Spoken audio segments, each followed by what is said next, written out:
تو امام الانبیاء، ذرا غور سے سننا، امام الانبیاء خاتم النبیین والمعصومین حضرت محمد مصطفیٰ احمد مجتبیٰ صلی اللہ علیہ وسلم جو سب کے سردار ہیں، وجہ تخلیق کائنات ہیں، جن کا دامن اتنا پاک ہے اگر نچوڑا جائے تو فرشتے وضو کریں. ان کی اولاد جو ان کی لاڈلی بیٹی سیدۃ النساء اہل الجنہ حضرت فاطمہ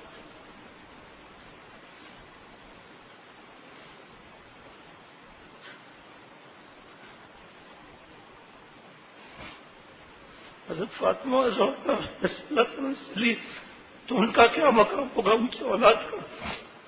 حضور صلی اللہ علیہ وسلم 3 بیٹے ہیں، 4 بیٹیاں تھیں، سب سے چھوٹی مگر مرتبے میں اولاد میں سب سے بڑی حضرت فاطمہ رضی اللہ تعالیٰ عنہ تھیں. آپ صلی اللہ علیہ وسلم کی بعثت کے بعد پہلے سال پیدا ہوئی. حضور صلی اللہ علیہ وسلم نے ان کا نام فاطمہ رکھا. آپ صلی اللہ علیہ وسلم کی نانیوں اور دادیوں میں فاطمہ نام کی کثرت پائی جاتی تھی. اس نسبت کو آپ صلی اللہ علیہ وسلم نے باقی رکھا. فاطمہ کا مطلب فتم سے ہے، جس کا معنی ہے قطع کرنے والا، یعنی چھڑانا، یعنی وہ دنیا سے الگ کر دی گئی تھی. ان کی تخلیق آخرت کے لیے ہوئی. اور آپ کے 2 لقب تھے، بطول اور زہرا. بطول کا مطلب جو اللہ تعالیٰ کی عبادت کے لیے یکسو ہو جائے، اور زہرا کا معنی ہے کہ ظاہر اور باطن مجلہ اور مصفا ہو. نبی پاک صلی اللہ علیہ وسلم کی محبت اور تربیت نے آپ کو کمالات کی انتہا تک پہنچا دیا. آپ صلی اللہ علیہ وسلم کے وصال کے وقت جو حضرت فاطمہ رضی اللہ عنہ اشعار ہیں برداشت نہیں ہو سکتے، اور جلد صدمہ برداشت نہیں کر سکی، جلد اللہ کے پاس چلی گئی. تھوڑے عرصے میں بچی تھی بہت چھوٹی، اور ابو جہل بدبخت نے آپ صلی اللہ علیہ وسلم کی گردن مبارک پر اونٹ کی اجڑی رکھی. ہٹائیں تو کس طرح ہٹے؟ ابو جہل بدماش سب ہنس رہے تھے. آپ صلی اللہ علیہ وسلم کتنی بدبو اور کتنی تکلیفی ہوگی. اور آج ہم فلموں میں، ویڈیو گیم اور اس میں گھسے ہوئے ہیں، بے پردگی میں. خواتین کو فکر ہی نہیں ہے شرعی پردہ ہو، بس ہندو عورتوں کی نقل کرو، جینس پینٹ شرٹ برقعے کے نیچے پہنو. شوہر ہے تو کیا ہوا؟ جو اس کے لیے حقوق ہے سب کی اجازت ہے، جائز کی، ناجائز کی اجازت تھوڑی ہے، یا منع کی ہوئی چیزوں کی بات تھوڑی ہے. جو مرد عورتوں کا لباس پہنے، جو عورت مرد کا لباس پہنے، اس کے لیے کیا حکم ہے؟ اس لیے یہ تھوڑی لکھا ہے کہ برقعوں میں آپ چڈی پہن لو. جیسے کچھ علاقے میں نام نہیں لیتا، کچھ ملک ہیں مسلمان، نام نہیں لیتا اس ملک کا، وہاں سے ایک خاندان جڑا ہوا ہے، اب وہ دوسرے ملک میں ہے. تو مجھے خاتون کا ای میل آیا کہ ہم کہاں جائیں، کیا کریں، تنہائیاں ہو رہی ہیں وغیرہ. میں نے لکھا کہ بھائی آپ اپنے شوہر سے کہیں کہ وہ نمازی دوستوں میں سے کسی ایک سے دوستی لڑا دیں. بہت مہنگے علاقے میں ان کا گھر تھا، تو زیادہ تر اس علاقے کے لوگ تھے، بہت مبارک علاقہ. پھر خاتون کا فون آیا، یہ ای میل آیا کہ ہم ان کے گھر گئے تھے، 3 گھنٹے ہم تھے. ٹیلی ویژن تو میں نے بند کرا دیا، لیکن کپڑے ایسے پہنے ہوئے تھے کہ میں نظر نہیں اٹھا سکی. وہ کپڑے کیسے ہوں گے؟ پھر فرشتوں کو حیا نہیں آتی کیا؟ برقع پہنا ہوا ہے زبردست اندر، وقع یہ باہر بھی نکلتی ہیں تو ان کا یہی حال ہے، سڑے ہوئے کپڑے پہنے ہوتی ہیں. اب تو اللہ معاف فرمائے، جو سختیاں کم ہوئی ہیں پتہ نہیں کیا ہوگا، اللہ رحم فرمائے. نبی صلی اللہ علیہ وسلم کی محبت اور تربیت نے آپ رضی اللہ عنہ کو کمالات کی انتہا پر پہنچا دیا. آپ اخلاق اور عادات میں حضور صلی اللہ علیہ وسلم مکمل شبیہ تھیں. آپ کا نکاح 15 سال کی عمر میں حضرت علی رضی اللہ عنہ سے پیدا ہوا نکاح. آپ صلی اللہ علیہ وسلم فرمایا مجھے اللہ نے حکم دیا کہ فاطمہ کا نکاح علی سے کر دو. آپ کیا سمجھتے ہیں کہ جو ہم اہل حق کے ہیں کیا صرف حضور صلی اللہ علیہ وسلم سے محبت کرتے ہیں؟ کیا ہمارا ایمان ہے صحابہ رضوان اللہ علیہ مجمعین محبت میں ہے یا نہیں؟ سب زور سے کہنا ہے ماشاءاللہ. اور میرے دوستوں اور ساتھیوں، کیا اہل بیت رضوان اللہ علیہ مجمعین سے ہماری محبت نہیں ہے؟ ارے ہماری جان بھی مانگی جائے تو فدا ہو جائے ان پر. لیکن بہت سے لوگوں کو پتہ نہیں کہ جب صحابہ رضوان اللہ علیہ مجمعین کا نام لیا جاتا ہے اس میں اہل بیت رضوان اللہ علیہ مجمعین خود ہی آ جاتے ہیں. حضور اکرم صلی اللہ علیہ وسلم نے فرمایا مجھے اللہ تعالی نے حکم دیا کہ فاطمہ کا نکاح علی سے کر دو. اچھا جی، وہ ذرا جو بدر کے میں حضرت علی رضی اللہ تعالیٰ کو ملی تھی، مہر قرار پائی. نکاح کے بعد حضور صلی اللہ علیہ وسلم نے وہ ذرا حضرت علی رضی اللہ عنہ کو دی کہ بیچ کر لاؤں. حضرت عثمان رضی اللہ تعالیٰ عنہ نے وہ 480 درہم میں خریدی. پھر قیمت دیکھ کر ذرا بھی حضرت علی رضی اللہ عنہ کو ہدیہ کر دیں، اور اس کے بدلے میں نبی پاک صلی اللہ علیہ وسلم نے حضرت عثمان کے گھرانے کو دعائیں دی اور حضرت عثمان نے اپنے دامن میں سمیٹ لی۔ حضرت عثمان رضی اللہ تعالیٰ کے نکاح میں 2 بیٹیاں آئیں۔ جب دوسری بیٹی کی تدفین ہو رہی تھی تو حضور صلی اللہ علیہ وسلم فرما رہے تھے میری بیٹی تیسری ہوتی تو عثمان کو دیتا میں۔ سوچو ایسے پیارے اللہ کے جنہوں نے کتنا مال خرچہ کیا، وہ کنواں آج بھی موجود ہے مدینہ شریف میں جس کے پانی سے کھجور کا باغ اور سب صدقہ کر دیا جاتا ہے، وہ جن کی حفاظت کے لیے حضرت حسن حضرت حسین رضی اللہ تعالیٰ عنہما بیٹھے تھے وہاں پر۔ خیر، اور اس کے بدلے میں نبی پاک صلی اللہ علیہ وسلم نے حضرت عثمان کے گھرانے کو دعائیں دی اور حضرت عثمان نے اپنے دامن میں سمیٹ لی۔ نکاح کے بعد خلفائے ثلاثہ رضوان علیہ مجمعین اور دیگر صحابہ موجود تھے۔ حضرت حارثہ بن نعمان نے تھوڑے عرصے میں حضرت صلی اللہ علیہ وسلم کے حجرے مبارک کے قریب ایک مکان حضرت علی رضی اللہ عنہ اور حضرت فاطمہ رضی اللہ تعالیٰ عنہ کے رہنے کے لیے ہدیہ کر دیا اور اس کے بدلے جنت میں مکان خرید لیا۔ اللہ تعالیٰ نے اب اصل تو وہ بھی اصل ہی ہے، اللہ تعالیٰ نے حضرت فاطمہ رضی اللہ تعالیٰ عنہ اور حضرت علی رضی اللہ تعالیٰ عنہ کو 3 لڑکے، حضرت حسن، حضرت حسین، حضرت محسن رضوان اللہ علیہ مجمعین، اور 2 لڑکیاں حضرت زینب رضی اللہ تعالیٰ اور حضرت ام کلثوم رضی اللہ عنہم عطا فرمائے۔ حضرت حسین رضی اللہ تعالیٰ عنہ 5 شعبان 4 ہجری کو پیدا ہوئے۔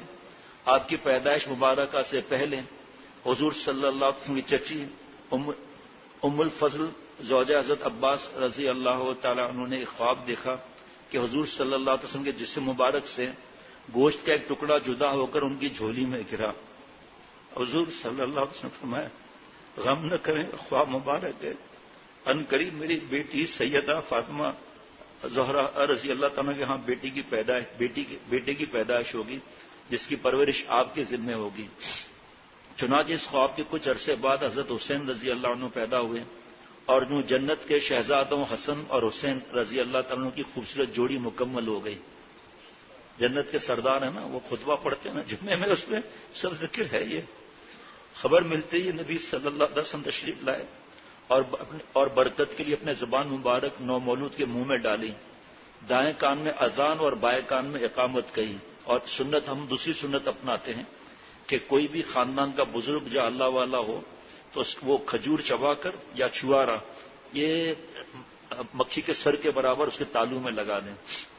یہ خوشمت شہزادہ جس کے وجود میں سب سے پہلے مبارک لعاب پہنچی اور کانوں میں اعلیٰ اور عرفہ آواز گونجی، اس کا نام نبی کریم صلی اللہ علیہ وسلم نے حسین رکھا۔ حضرت حسین رضی اللہ عنہ اپنے نام کے مانند حسین اور جمیل، شکل و صورت میں کائنات کے سب سے خوبصورت انسان محمد مصطفیٰ صلی اللہ علیہ وسلم سے مشابہ ہیں۔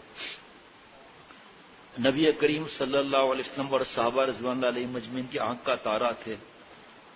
حسنین کریمین دونوں کے متعلق رضی اللہ عنہما کے زبان نبوت سے کیا خوبصورت الفاظ ادا ہوئے، الہ العالمین جس طرح میں ان دونوں سے محبت رکھتا ہوں تو بھی ان سے محبت رکھ، اور جو ان دونوں کو محبوب رکھے تو بھی ایسے محبوب بنا لے۔ اب بتائیں کہ ہمارے بزرگوں نے ہمیں کیا سکھایا؟ کوئی ثابت نہیں کر سکتا کہ اہل حق میں سے کسی نے ایک صحابی رضی اللہ تعالیٰ شان میں گستاخی کی ہو۔ طویل مضمون ہے، کتاب ملتی ہے ہدیہ صحابہ رضوان اللہ علیہ مجمعین کے بارے میں۔ اللہ تعالیٰ کی محبت حاصل کیا جملہ ہے، ذرا غور سے سننا۔ الحمدللہ سب کو محبت ہے۔ الہ العالمین جس طرح میں ان دونوں سے محبت رکھتا ہوں تو بھی ان سے محبت رکھ، اور جو ان دونوں کو محبوب رکھے تو بھی اسے محبوب بنا لے۔ اللہ تعالیٰ کی محبت حاصل کرنے کا ایک آسان نسخہ ان شہزادوں سے قلبی محبت بھی ہے رضی اللہ عنہما۔ ایک بار حضرت حسین رضی اللہ عنہ کی رونے کی آواز سن کر سیدہ فاطمہ رضی اللہ عنہا سے فرمایا کیا تو نہیں جانتی اس کے رونے سے مجھے تکلیف ہوتی ہے؟ اور آپ صلی اللہ علیہ وسلم نے قرب قیامت کی نشانیوں سے نشانی حضرت حسین رضی اللہ تعالیٰ عنہ کی شہادت کی بھی دی تھی، اور اس ظالم نے جس نے گردن مبارک کاٹی اور دوسرے نے کیا کیا، نعوذ باللہ کیا عرض کروں، یہ باتیں بتاتے ہوئے بھی اس ظالم نے لکڑی لے کر نعوذ باللہ بالوں میں رکھنا شروع کی۔ بدبخت نے ایک صحابی رضی اللہ عنہ پہنچ گیا، وہیں سے اتنا زور سے ڈانٹا کہ بدبخت اپنے عجاب کی فکر کر اس بالوں کو آپ صلی اللہ علیہ وسلم نے چوما ہے. یہ بدبختی ہوتی ہے نا. ان پیاروں نے سکھایا, نعوذ باللہ لڑائی جھگڑے سکھائے. صحابہ رضوان اللہ علیہ مجمعین کسی ایک کے شان میں گستاخی کی. حضرت عثمان رضی اللہ تعالیٰ عنہ کی شہادت سے پہلے آخری لمحے تک حضرت حسن حضرت حسین رضی اللہ تعالیٰ عنہما حفاظت میں تھے اور تلاوت کرتے رہے. پھر حضرت عثمان رضی اللہ تعالیٰ عنہ نے فرمایا آپ لوگ دونوں جاؤ بیٹا, سب کو باہر بھیج دیا. بہرحال ایک دفعہ تو اس محبت کی حد ہو گئی. آپ صلی اللہ علیہ وسلم نے فرمایا حسین مجھ سے ہے اور میں حسین سے ہوں. اسی طرح ایک جگہ ارشاد پر حسن اور حسین رضی اللہ عنہما تو جنت کے نوجوانوں کے سردار ہیں جناب. کبھی ان کی الفت محبت میں ممبر سے اتر آئے, کبھی سجدے طویل کیے کیونکہ پشت پر جنت کے شہزادے سردار سوار تھے. جی کبھی ارکان نماز یوں ادا کیے جا رہے ہیں کہ شہزادہ رسول وجود اطہر کے ساتھ چمٹے ہیں. کبھی ان بچوں کے ساتھ دوڑ رہے ہیں اور کبھی کندھوں پر سواری کرائی جا رہی ہے. دیکھنے والوں نے کہا سواری کتنی اعلیٰ ہے, تو فوراً زبان نبوت سے نکلا سوار بھی تو کتنا اعلیٰ ہے. یہ ہے ہمارے بزرگوں کا طریقہ, سب سے محبت کرنا, سب صحابہ رضوان علیہ مجمعین سے. ایک روز نبی کریم صلی اللہ علیہ وسلم نے کئی لڑکوں کو کشتی میں پچھاڑتے دیکھا تو فرمایا کہ یہ شجاع ابن شجاع ہے. حضرت علی رضی اللہ عنہ کے بیٹے ہیں نا, اپنے والد سے قرآن پاک پڑھتے ہوئے آیت جہاد پر جنگ کے طریقے اور گر پوچھتے اور صرف زبانی نہیں عملی تربیت کی درخواست کرتے. پھر حضرت علی رضی اللہ عنہ انہیں مشقیں کراتے حتیٰ کہ اس فن میں کامل ہو گئے اور آگے جا کر نواسہ رسول نے بہت سی جنگوں اور میدان کربلا میں اپنے بہادری کے جوہر دکھائے. داستان سنیں گے تو برداشت میں نہیں ہوگا, یہ بھی بتا دوں. اور داستان ان سے سنیں گے جو علماء ہیں, اہل حق کے ہیں, بزرگ, ان سے سنیں گے. یہ بیچ میں دھوکے بازی اور بے حیائی اور وغیرہ یہ سب نہیں سنیں گے کسی سے. کس طرح آخر تک باطل کے آگے نہیں جھکے. نواسے بھی کس کے ہیں بھائی, بیٹے بھی کس کے ہیں. حضرات صحابہ رضوان اللہ علیہ مجمعین بھی خاندان نبوت کے ان شہزادوں پر جان چھڑکتے, ان کا پورا خیال رکھتے. حضرت ابو بکر صدیق رضی اللہ تعالیٰ عنہ نے فرمایا اللہ کی قسم اپنے اقربا سے صلہ رحمی کی نسبت مجھے یہ بات کہیں زیادہ عزیز ہے کہ میں آپ صلی اللہ علیہ وسلم کے اقربا سے صلہ رحمی کروں. صحیح بخاری شریف. حضرت ابو بکر صدیق رضی اللہ تعالیٰ عنہ کے دور میں علاقہ فتح ہوا تو ایک بہت خوبصورت اور قیمتی چادر مال غنیمت میں آئی. آپ نے وہ چادر حضرت حسین رضی اللہ عنہ کو دی کہ شہزادے کے ساتھ اچھی لگتی ہے. اتنا ایمان تازہ ہو رہا ہے. حضرت عمر فاروق رضی اللہ عنہ نے بدری اصحاب کے برابر دونوں بھائیوں کے وظائف مقرر کیے. دین نے جس چیز سے نہیں روکا اور اجازت دی, خلفائے ثلاثہ رضوان علیہ مجمعین نے اس مقدس گرانے کی ایک ایک فرد بالخصوص ان شہزادوں سے محبت, مودت, جود و سخا میں انتہا کر دی. جس سے نبی پاک صلی اللہ علیہ وسلم نے منع فرما دیا تو پھر اس مقدس گھرانے کے تقدس کو دھبا لگانا بھی گوارا نہ کیا. حضرت عمر فاروق رضی اللہ تعالیٰ کے زمانے میں یمن سے کپڑے آئے تو کوئی حسنین کریمین رضی اللہ عنہما کے ناب کے مطابق نہ آیا. آپ غمگین ہو گئے, فوراً ناب یمن بھجوا کر نئے جوڑے تیار کروائے اور جب انہوں نے پہنے تو فرمایا کہ شکر اس اللہ کا جس نے میرا دل ٹھنڈا کیا. حضرت حسین رضی اللہ حضرت عثمان رضی اللہ تعالیٰ ایک روز خطبہ دے رہے تھے تو حدیث پڑھ کر آپ نے دونوں صاحبزادوں کی طرف اشارہ کیا اور فرمایا جو شخص رسول اللہ صلی اللہ علیہ وسلم سے محبت رکھتا ہے اس کا فرض ہے کہ ان سے محبت رکھے اور ان کے درجات کو پہچانے. کون بدبخت مسلمان ہوگا جو ذرا بھی زبان کھولے ان کے لیے.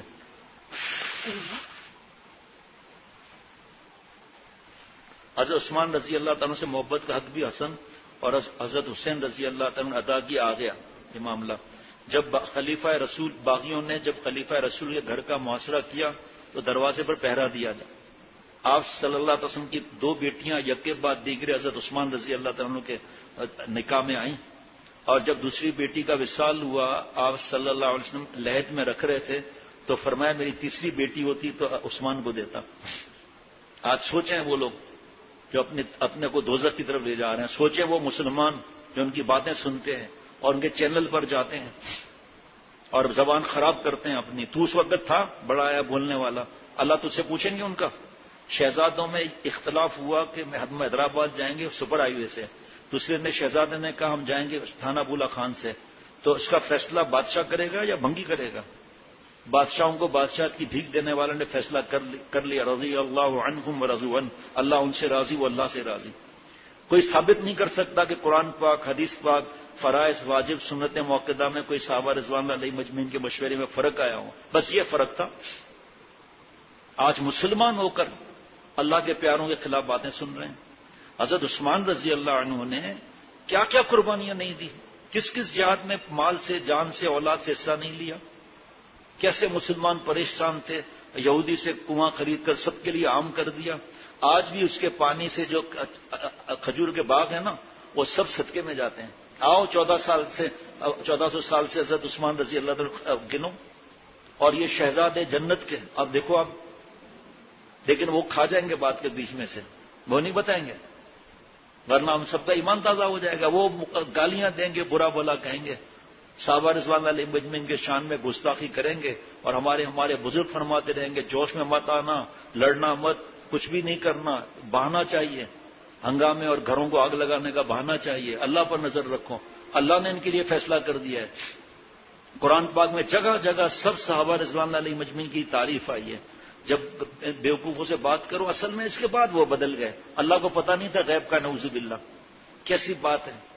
اور مسلمان ہو کر اور اہل حق کے ہو کر اپنے دل میں اتنا بغض دبا دیا ہے، لاکھ سمجھاؤ کہ نہیں یہ کیا لکھا ہوا ہے، کیا لکھا ہوا ہے، آپ لکھ دو کتاب، کس نے منع کیا آپ کو؟ آپ کیا جانتے ہیں؟ آپ الٹا سیدھا لکھ دو، کس نے منع کیا آپ کو؟ ہوتا سعودی عرب تو پتہ چلتا گردن کہاں گئی، ایسا الٹی سیدھی باتیں لکھنے والا، یا جو سانڈ کی طرح آئے دین کے بارے میں ترمیم کرے۔ ارے آپ صلی اللہ علیہ وسلم جن سے خوش ہوں، اللہ جن سے خوش ہوں، تو تیرا ووٹ کیا بیچتا ہے بھائی؟ اب یہ تفصیل نہیں ہے یہاں لکھی ہوئی، تفصیل 2 دفعہ بیان ہو چکی ہے۔ پہرا دیا دونوں شہزادوں نے۔ حضرت حسن رضی اللہ عنہ کو ایک تیر سے زخمی بھی ہوئے، پر باغیوں کے سامنے سے اندر نہ جانے دیا۔ حضرت عبداللہ بن عباس رضی اللہ تعالی عنہما حضرت حسنین رضی اللہ عنہما کے گھوڑے کی رکاب پکڑتے تھے، اتنی بڑی شخصیت ہو کیا۔ کسی نے کہا کہ آپ علم اور عمل میں زیادہ اور بزرگ ہیں، فرمایا میرے لیے تو یہ سعادت کی بات ہے۔ حضرت عبداللہ بن زبیر رضی اللہ عنہما نے حضرت حسین رضی اللہ تعالیٰ خاطر لڑنے مرنے پر تیار ہو جاتے تھے۔ جناب سیدنا بلال رضی اللہ عنہ نے صرف حسنین کریمین رضی اللہ عنہ کی فرمائش پر ہی بعد از وصال نبوی اذان دی، اور جب اذان دی تو لوگوں کے دل ہل گئے، سب روتے باہر نکل گئے۔ آپ صلی اللہ علیہ وسلم کا جو ہے وہ وقت یاد آ گیا۔ حضرت بلال رضی اللہ تعالیٰ منع کرتے رہے، لیکن ان کی بات تو ماننی تھی شہزادوں کی۔ اپنے والد حضرت علی رضی اللہ تعالیٰ عنہ کے دور خلافت میں حکومتی معاملات میں ہاتھ بٹایا کرتے، اور ان کے ساتھ جنگوں میں بھی حصہ لیتے۔ اس کے بعد اپنے چہیتے بھائی حضرت حسن رضی اللہ عنہ کے ساتھ بھی معاون رہے، اور حضرت امیر معاویہ رضی اللہ عنہ کے دور میں بھی عنایات سے نوازے جاتے رہتے۔ حضرت معاویہ رضی اللہ تعالیٰ، یہ کس نے بتایا؟ یہ سب کون بتاتا ہے اس کو؟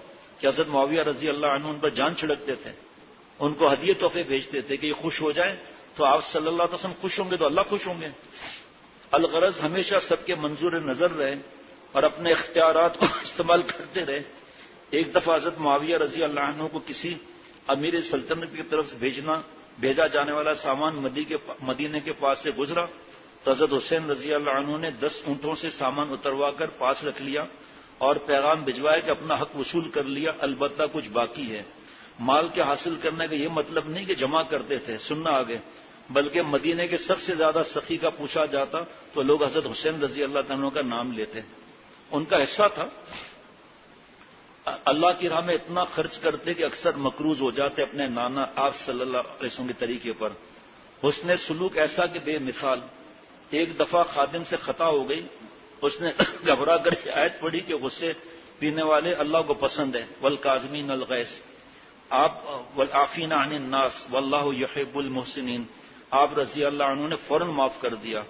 اس نے درگزر اس نے سلوک کے آگے ذکر کیا تو اسے آزاد بھی کر دیا۔ وہ یتیموں اور بیواؤں کا اتنا خیال رکھتے کہ بوقت اب یہ سنیں گے نا تو شاید سوتے وقت رونا ہے، شاید۔ یتیموں اور بیواؤں کا اتنا خیال رکھتے ہیں کہ بوقت شہادت آپ کے جب غسل دیا گیا تو آپ کے پشت مبارک پر بہت زیادہ نشان تھے. حضرت زین العابدین رحمۃ اللہ علیہ سے پوچھا گیا تو فرمایا کہ یہ اس سامان کو اٹھانے کی نشان ہے جو آپ رضی اللہ عنہ اپنے پشت پر لاد کر بیوہ، یتیم بچوں اور فقراء اور مساکین کو پہنچانتے تھے. حالانکہ خدام سے کام لے سکتے تھے. عبادت گزار اتنے کہ بعض وقت سینکڑوں نوافل ادا کرتے. یہ آپ صلی اللہ علیہ وسلم کے اثر تھا. جو اذان دی گئی، جو پیدائش کے وقت آپ کے کانوں میں دی گئی تھی، تلاوت قرآن مجید کا یہ حال کہ چلتے پھرتے زبان پر تلاوت جاری رہتی، یہ لسان نبوت چوسنے کی برکت تھی. اس وجہ سے بہت قرآن پاک بہت عمدہ پڑھتے تھے. جو آپ کی تلاوت سنتا تو پھر حل میں مزید کی تمنا کرتا کہ اور پڑھیے. عاشقانہ عبادت حج کا یہ عالم کہ مدینہ شریف سے مکہ شریف تک پیدل چل کے 35 حج ادا کیے.